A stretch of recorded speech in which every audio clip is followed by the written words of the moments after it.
सिर्फ उसके देश में, और एक का सम्मान होता है सब स्थानों पर, पूरे ब्रह्मांड में, पूरी पृथ्वी पर उसका सम्मान होता है। तो ये बताओ तुम्हें दोनों में कौन सा बढ़िया है? अच्छा, सम्मान एक जगह वाला अच्छा है, पूरे ब्रह्मांड वाला अच्छा है? पूरे ब्रह्मांड वाला। अच्छा, दोनों में जैसे एक तो एक देश का राजा है, एक को कहा जाए कि आपको देश का राजा बना देते हैं, लेकिन आपका सम्मान होगा सिर्फ आपके देश में, और एक को कह दिया जाए कि आप विद्वान बन जाओ, आपका सम्मान होगा पूरे ब्रह्मांड में। तो बताओ दोनों में कौन सा अच्छा लगेगा? जी विद्वान। अरे कुछ बच्चे भाई, अरे मेरी नजर है तुम्हारे थोड़ा सा ध्यान देंगे ना भाई, छोटे भाई है। देखो भाई, ये तो चश्मे वाला ना, बहुत बढ़िया बात सुन रहे हैं। तो बात आई, जब पूछा गया, क्या पूछा गया कि एक तरफ विद्वान है, एक तरफ राजा है, क्या दोनों में तुलना की जा सकती है? तुम राजा ना समझो तो देश का प्रधानमंत्री समझ लीजिए, देश का राष्ट्रपति समझ लीजिए, और एक तरफ किसी गुरुकुल का आचार्य विद्वान समझ लीजिए। कहा क्या दोनों में तुलना हो सकती है? तो कहा नहीं, दोनों में तुलना नहीं हो सकती। तो कहा फिर क्या? कहता कि विद्वान तो सिर्फ राजा, सिर्फ राज्य में पूजा जाता है, और विद्वान की सब जगह पूजा होती है, विद्वान को सब जगह पूजा जाता है। तो हमें विद्वान बनना चाहिए। विद्वान किसको कहा? तुम भी बन सकते हो, बातें जीवन में आ जाए तो तुम्हारा भी सम्मान बढ़ेगा। 3 बातें सुन लेना मेरी ध्यान से। कितनी बातें?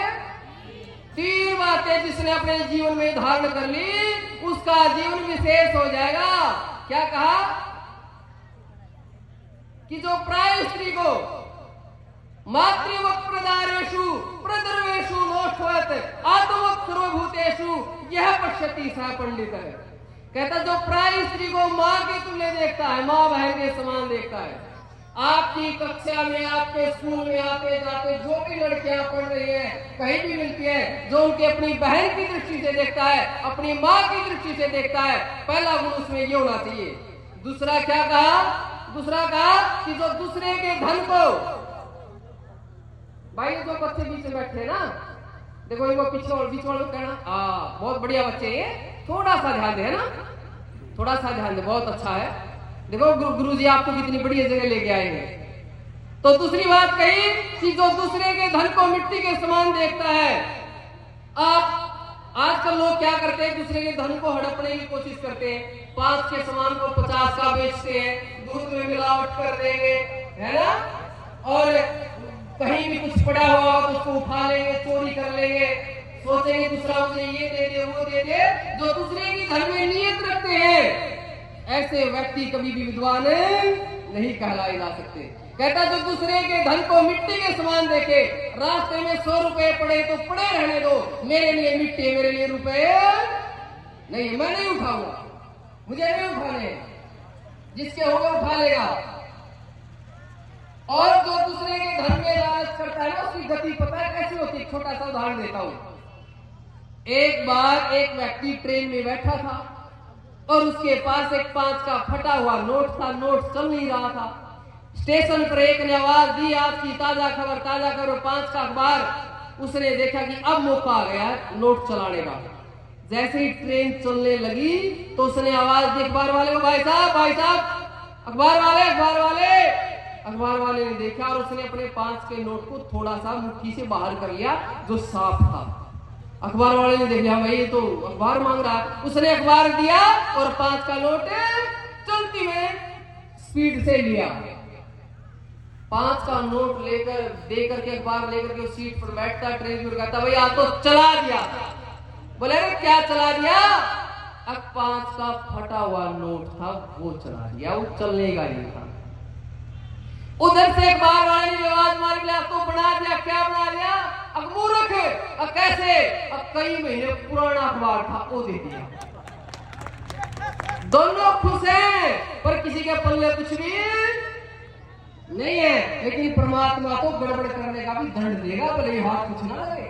तो जो दूसरे के धन को मिट्टी के समान समझना है, चोरी नहीं करनी है,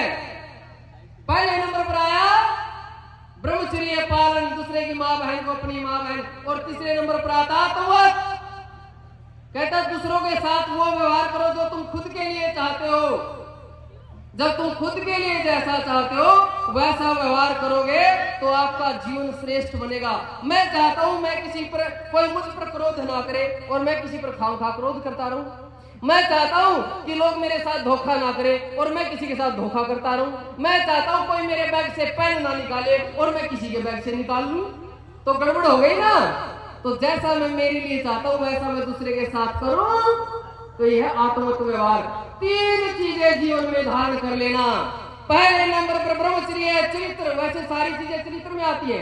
पहले नंबर पर दूसरे की माँ बहन मेरी माँ बहन, दूसरे नंबर पर दूसरे का धन मिट्टी, और तीसरे नंबर पर दूसरे के साथ वही व्यवहार जो खुद के साथ। अंतिम एक छोटी सी बात कह के वाणी को विराम देता हूं। आज के लोग ये स्कूली पढ़ाई में अपने ऋषियों की विद्या को हम भूल गए हैं। आप जो आईएएस होते हैं, आईपीएस बनते हैं, यूपीएससी का इंटरव्यू देते हैं, उनके इंटरव्यू सुन लेना, उनकी क्या बात मिलेगी। मैंने खूब सुने हैं। उनसे कोई पूछे आपने कैसे टॉप कर दिया, क्या कर दिया, वो 2-4 बात हम हो रहा है। पहले नंबर पर कहते हैं जो भी आपके जीवन में डिस्ट्रक्शंस है वो हटानी पड़ेगी, पर ये नहीं बताते वो डिस्ट्रक्शन है कौन सी। हमारे ऋषि ने बताया, एक श्लोक का दूंगा मैं जवाब। हमारे ऋषि महर्षि याज्ञवल्क्य जी ने बताया कि क्या क्या डिस्ट्रक्शन होती है जो विद्यार्थी के जीवन को आगे नहीं बढ़ने देती।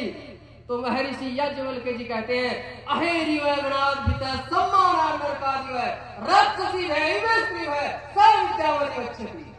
बोले विद्या किसे आएगी, जो कौन कौन सी बाधाएं हटा देगा। तो पहले नंबर पर कहा जो सांप की तरह डरता रहेगा जन समूह से। विद्या किसको आएगी, जो लोगों से, जन समूह से सांप की तरह डरेगा। जैसे व्यक्ति को देखते ही सांप कहां घुस जाता है, बिल में। कहते हैं ऐसे लोगों को देखते ही विद्यार्थी भी बिल में घुस जाए, उनमें बैठकर गप्पे ना मारे, उनमें बैठ के समय खराब ना करे, गोष्ठी ना करे। तो पहले नंबर पर आया कि लोगों से, जन समूह से सांप की तरह डरे। दूसरे नंबर पर कहा कि सम्मान से नरक के तुल्य डरे। कई बार हमें कोई बात समझ में तो आती नहीं, हम पूछते नहीं। क्यों नहीं पूछते, इसलिए नहीं पूछते कि कहीं मेरी बेइज्जती ना हो जाए, कहीं अरे इसे ये भी नहीं पता। कहते सम्मान से नरक के तुल्य डरे। जो भी नहीं आता पूछो, बार बार पूछो, कोई शर्म नहीं करनी है। कुछ देर के लिए भले ही आप मूर्ख साबित हो जाओ, पर आजीवन मूर्खता स्वीकार नहीं करनी है। तीसरे नंबर पर कहा, क्या कहा कि राक्षसी है कि स्त्री से ऐसे डरो जिस तरह राक्षसी से डर लगता है, और पुरुष से ऐसे डरो जैसे राक्षस से डर लगता है। मतलब अच्छे कार्यों में विघ्न। कहते हैं यदि आपने अपने जीवन में जो आज के लिए फ्रेंडशिप का चक्कर चल रहा ना, ये चक्कर चलाया, फिर विद्या में गति नहीं होगी। ऋषियों ने बताया डिस्ट्रक्शन। फिर उनसे पूछो यूपीएससी वालों से, और बताओ जी अगली बात। बोले जी मल्टीपल रिवीजन होना चाहिए। फिर हम आए महर्षि याज्ञवल्क्य जी के पास, बताओ ऋषि जी आप भी।